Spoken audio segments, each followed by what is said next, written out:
After celebrating the Passover meal, Jesus led his disciples to the Mount of Olives.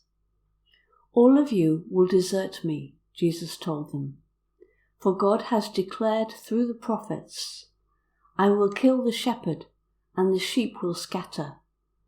But after I am raised to life again, I will go to Galilee and meet you there." Peter said to him, "Even if all the others desert you, I will never desert you." "Peter," Jesus said, "before the rooster crows a second time tomorrow morning, you will deny me 3 times. "No," Peter insisted, "not even if I have to die with you. I'll never deny you." And all the other disciples said the same. They came to the Garden of Gethsemane. Jesus took Peter, James, and John with him and told the others to sit here while I go and pray. Jesus was filled with deep distress. He told Peter, James, and John, "My soul is crushed by sorrow to the point of death. Stay here and watch and pray with me." Jesus went on a little farther and fell to the ground and prayed. He said, "Father, Father, please take this cup away from me. Yet I want your will, not mine." Jesus returned to find the 3 disciples asleep. Jesus woke them and told Peter, "Watch with me and pray, so that the tempter doesn't overpower you. For though the spirit is willing enough, the body is weak." But when Jesus returned the 2nd and 3rd time after more prayer, the 3 disciples had fallen asleep again. The 3rd time Jesus returned, he said, "The time for sleep has ended. Look, I am betrayed into the hands of wicked men.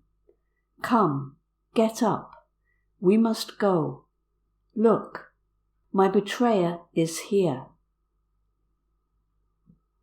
That moment, Judas arrived with a crowd of men carrying swords and clubs. The chief priests and the other Jewish leaders had sent them. To show the crowd who Jesus was, Judas kissed him. Jesus said, "Are you betraying me with a kiss, Judas?" The men seized Jesus and arrested him.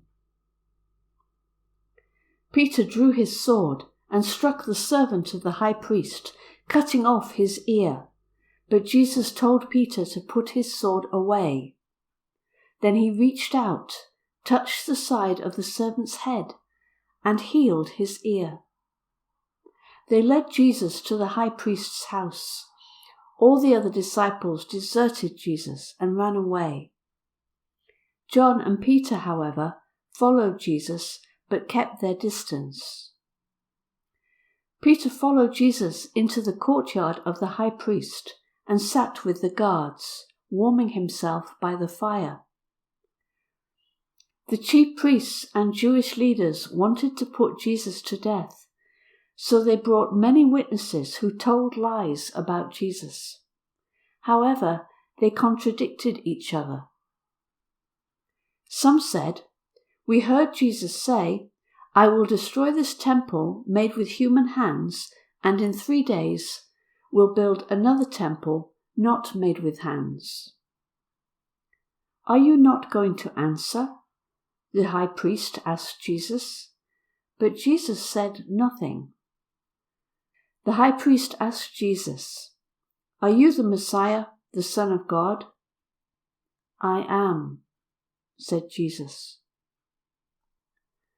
When he heard this, the high priest tore his clothes. "Why do we need any more witnesses?" he asked. "You have heard this blasphemy. What do you think?" They shouted, "Crucify him! Crucify him! Crucify him!" Some began to spit at Jesus. They blindfolded him and struck him with their fists. While Peter was in the courtyard, one of the high priest's servant girls walked by. She looked closely at Peter and said, "You were with that Nazarene, Jesus." Peter denied it. "I don't know what you're talking about," he replied. Later, another girl saw Peter and said, "This man was with Jesus." Again, Peter denied it. "I don't even know the man," he said. Some men said to Peter, "We know you are one of his disciples because of your Galilean accent." Peter said again, "I don't even know the man." Immediately, the rooster crowed. Jesus turned around and looked at Peter. Peter remembered what Jesus had said earlier, "Before the rooster crows, you will deny me 3 times." Peter went away and cried bitterly.